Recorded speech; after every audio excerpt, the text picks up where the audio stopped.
तो video start करने से पहले हम कुछ 2-4 करंट अफेयर्स युद्ध से रिलेटेड हम कुछ डिस्कस कर लेते हैं। जैसे कि कल जो है तो इंडिया ने 6 से तकरीबन 8 घंटे जो है तो युद्ध को रुकवा दिया था। रूस और यूक्रेन के युद्ध को तकरीबन 8 घंटे तक रुकवा दिया था। वो भी किस लिए?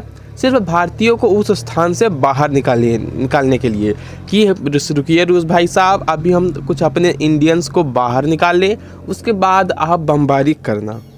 लेकिन ये हालांकि इसमें कोई इम्पोर्टेंट बात नहीं है, लेकिन इम्पोर्टेंट बात ये तब हो जाती है जब जो है तो हमें यह पता चलता है कि इस बार को ना तो यूनाइटेड स्टेट्स ने रुकवा सका, ना यूएन ने, ना नाटो ने, सिर्फ इंडिया ने कम से कम 6 से 8 घंटे के लिए पॉज किया था। जी हाँ दोस्तों, अब इसी तरह हम एक दूसरी बात कर लेते हैं कि रूस का एक रॉकेट कैरिंग एक सिस्टम है जिसका नाम है वन वेव सैटेलाइट्स, ठीक है, लेकिन उसमें से उसने सभी देशों के फ्लैग को अमेरिका हो गया और यूके, जापान, इन सभी का फ्लैग जो है तो हटा दिया। सिर्फ जो है तो इंडिया का फ्लैग मतलब हमारा भारतीय झंडा बस को रहने दिया। इससे जो है तो ये हमें पता चलता है कि हाँ, रूस जो है तो हमारी बहुत रिस्पेक्ट करता है और साथ ही साथ हमें भी उसकी जो है तो इस सिचुएशन में उसकी मदद ज़रूर करनी चाहिए। हमें किसी भी प्रकार से उसके खिलाफ में कोई भी वोट नहीं डालना चाहिए। जी हाँ दोस्तों, वीडियो में लास्ट तक बने रहे क्योंकि आज मैं इस वीडियो में 3 आर्टिकल जो है डिस्कस करने वाला हूँ, 2 एडिटोरियल के और एक करंट न्यूज़ का। तो करंट न्यूज़ में जो है हो गया तो क्या हो गया, हमारा वो सिंधु नदी का एक मामला सामने आया है और एडिटोरियल में वही एक जो है तो घिसा पिटा यही युद्ध का मामला है, ठीक है, कि भारत ने यूक्रेन का साथ नहीं दिया, क्यों नहीं दिया, ये एडिटोरियल में है। और दूसरा है कि कोविड-19 के तहत जो है तो लापता होने अनाथ होने वाले बच्चों के बारे में। तो हम पहले स्टार्ट कर लेते हैं। जैसे कि शुरू में मैंने वार का जो है तो थोड़ा सा भी न्यूज़ डिस्कस किया हूँ, तो उसी के साथ साथ मैं जो है तो इसका भी डिस्कस कर लेता हूँ कि भारत ने यूक्रेन का साथ नहीं दिया, ये वाला जो एडिटोरियल आया है। तो आप लोगों को मैंने कल ही एक वीडियो में बताया था कि 141 देशों ने जो है तो यूक्रेन का साथ दिया है, ठीक है, और 35 देश जो है तो अनप्रेजेंट रहे हैं वोट डालने में। सिर्फ 5 देशों ने जो है तो रसिया का साथ दिया। ये जो 35 देश अनप्रेजेंट रहे ना, वो दिल से जो है तो रसिया का ही साथ देना चाहते हैं, क्योंकि वह सभी देश जो है तो रसिया के स्वामित्व वाले ही हैं, उनमें रसिया का ही दबदबा चलता है, रसिया से ही वो सारे सामान इंपोर्ट एक्सपोर्ट करते हैं। लाइक एज अवर इंडिया ही हो गया जो रसिया से ढेर सारे जो तो हथियार खरीदता है, ठीक है। तो उन देशों के ने भी सिर्फ मतलब कि वोट न डालने से अपना हाथ पीछे खींच लिया है, क्योंकि वो कंफ्यूज टाइप के हैं, क्योंकि सारी दुनिया यूक्रेन के साइड है और सिर्फ वो जो है तो रसिया के साइड है। तो कैसे जो है तो इस सिचुएशन में रसिया को वोट डालें, इससे अच्छा वो वोट डालने ही नहीं गए। इस समय यूक्रेन में सिचुएशन बहुत ही ज़्यादा ख़राब चल रही है। जगह जगह पर बमबारी का वीडियो जो है तो पूरी तरह जो है तो लीक हो रहा है। सोशल मीडिया पर एक और इशू वायरल हुआ था कि एक रूसी सैनिक जो है तो फ्लाइट से अपने नीचे गिर गया था, जिसे जो है तो कुछ यूक्रेनियंस ने उसे चाय दिया, नाश्ता दिया तथा उसके घर वीडियो कॉल करके भी उसे दिखाया, ठीक है। तो ऐसा ही एक कुछ छोटा सा आर्टिकल है, इतना ज़्यादा इम्पोर्टेंट है नहीं, बस न्यूज़ में था इसलिए मैंने आप लोगों को डिस्कस करा दिया। अब हम बढ़ते हैं अपने इम्पोर्टेंट आर्टिकल की तरफ।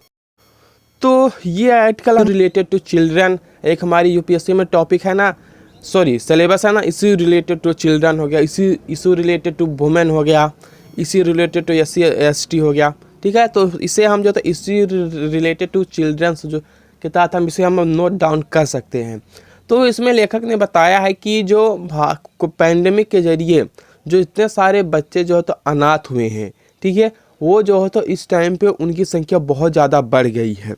शुरुआती दौर पर जो तो बच्चों की संख्या तो धीरे धीरे बढ़ रही थी, मतलब कि उनके माता पिता या पेरेंट्स या गाइडेंस जो भी थे, उनकी मौतें जो है तो पेंडेमिक के जो तो पहली लहर में कम हुई थी, है ना। आप लोगों को भी पता है कि पेंडेमिक के पहली लहर में मौतें कम हुई थी, लेकिन जैसे ही पेंडेमिक की दूसरी लहर आई, मौतें की संख्या और ज़्यादा बढ़ गई, ठीक है। और धीरे धीरे साथ ही साथ बच्चों की संख्या जो है तो अनाथों की कैटेगरी में और भी ज़्यादा जाने लगी। ये डेटा जो है तो 31 मार्च 2020 से 30 अप्रैल 2021 तक का दिया गया है, जिसमें से लगभग 19,000 बच्चे जो है तो 19 लाख बच्चे जो है तो अनाथ हुए हैं। सिर्फ भारत का मैं डेटा बता रहा हूँ। और इन्हीं 31 मार्च 2020 से मैं 30 अप्रैल 2021 की अगर हम बात करें पूरे वर्ल्ड लेवल में, तो 56 लाख बच्चे जो है तो अनाथ हो गए हैं, ठीक है। लेकिन आप ही देखिए, 56 लाख और 19 लाख में कुछ ज़्यादा डिफरेंस नहीं है। ये वर्ल्ड लेवल पे देखा जाए तो नथिंग है। इंडिया में 19 लाख बहुत बहुत बहुत ज़्यादा है। जो 19 लाख बच्चे सिर्फ इंडिया में जो है तो मतलब कि अनाथ हो गए हैं।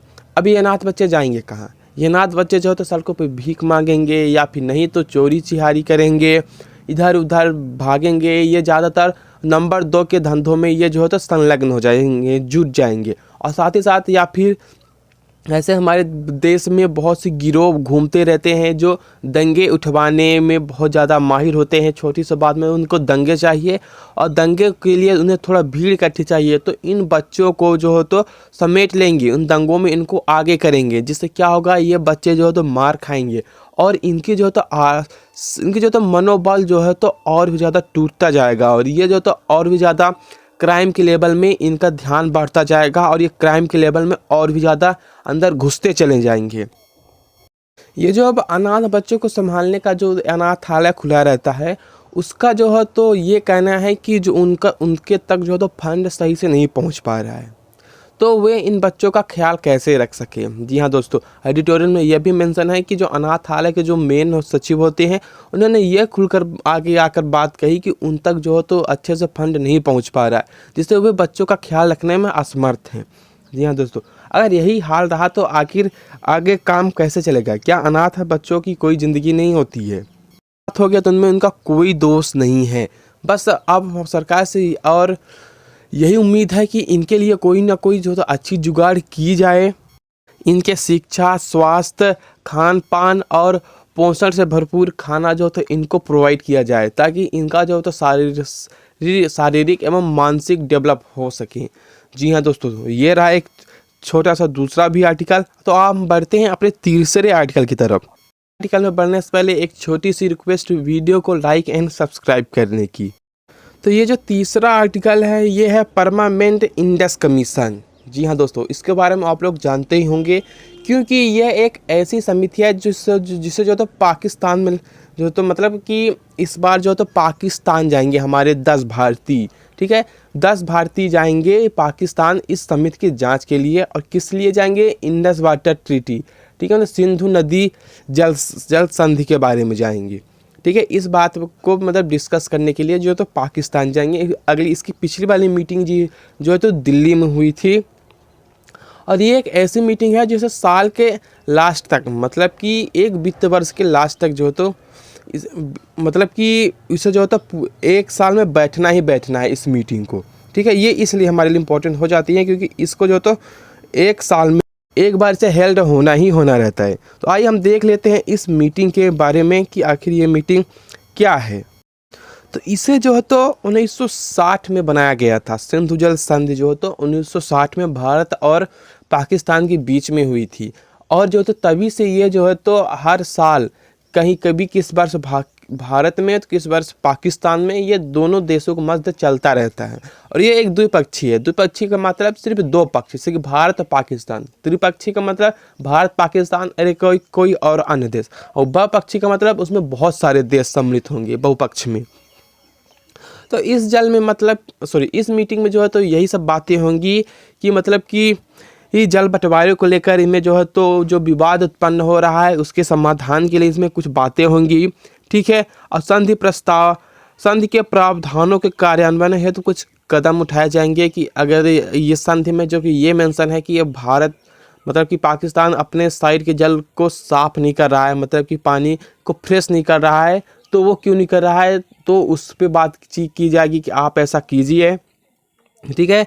और जो है तो पूरे पानी के मतलब कि उस संधि है ना, मतलब ये एक ट्रीटी है, उसकी देख रेख के लिए दोनों देशों को कुछ ना कुछ मतलब काम करने चाहिए। तो अगर कोई उसमें से काम नहीं कर रहा है तो क्यों नहीं कर रहा है, इस बात पर भी बात हो जाएगी। अब हम देख लेते हैं कि ये सिंधु जल संधि क्या है। सिंधु जल संधि 1960 में मतलब 19 सितंबर 1960 में जो है तो वर्ल्ड बैंक यानी विश्व बैंक की मध्यस्थता में जो है तो भारत और पाकिस्तान के मध्य, भारत के उसमें प्रधानमंत्री जवाहरलाल नेहरू और पाकिस्तान के राष्ट्रपति जो तो आयूब खान के द्वारा जो है तो हस्ताक्षर की गई थी, मतलब इन दोनों के बीच हुई थी। ठीक है, इन दोनों देशों में जो है तो नदियों के जल का उपयोग जो है तो किस तरह से करना है, किस तरह से नहीं करना है, यह बात जो है तो पूरी तरह से मेंशन है। एज ए बताता हूँ कि मैं कि जैसे कि पूर्वी नदियाँ जो है तो रावी, ब्यास, सतलज, आप इसे अगर मैप में देखोगे ना तो आपको बहुत अच्छे से समझ में आएगा। रावी, ब्यास, सतलज जो है तो ईस्टर्न रिवर्स हैं जिसका उपयोग भारत करेगा। ठीक है, और जो वेस्टर्न रिवर हैं जैसे सिंधु, झेलम और चिनाब, इसका उपयोग सिर्फ पाकिस्तान करेगा। लेकिन यहाँ पे एक और बात मेंशन है कि भारत जो है तो ये वेस्टर्न रिवर यानी पश्चिमी नदियाँ जैसे कि सिंधु, झेलम, चिनाब जो पाकिस्तान के जल के लिए दी गई थी कि इसका उपयोग सिर्फ पाकिस्तान कर सकता है, लेकिन भारत जो है तो उन पर जो तो अपनी पन बिजली बना सकता है run of the river project के तहत। ठीक है, run of the river project के तहत जो तो इंडिया उस पर जो है तो जल विद्युत उत्पन्न कर सकता है। ठीक है, लेकिन अगर वो कुछ उसका डिजाइन वगैरह वगैरह वो जो तो सब ध्यान में रखकर करेगा कि इससे जो तो पाकिस्तान का कोई नुकसान ना हो।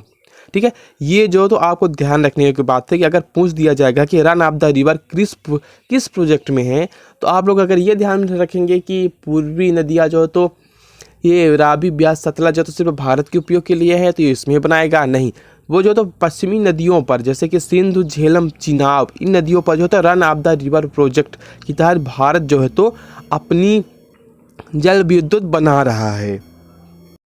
अब इसमें से मैं कुछ मज़ेदार पॉइंट ये बताता हूँ कि मैंने तो बता दिया कि पश्चिमी नदियों पर जो है तो भारत का अधिकार है सिर्फ पानी बिजली बनाने के लिए, लेकिन वो तो पाकिस्तान के हिस्से में है। तो पाकिस्तान को ऑलरेडी जो है तो उसको कुछ ना कुछ अपसेट होना ही होना है, उसका मूड तो पहले से ही खराब होगा। तो पाकिस्तान इस पर जो बार बार अपनी आपत्ति जताता रहता है कि ये कैसी संधि हो गई कि हमारी तरफ नदियाँ हैं तो पानी बिजली बनाने का अधिकार भारत को कैसा।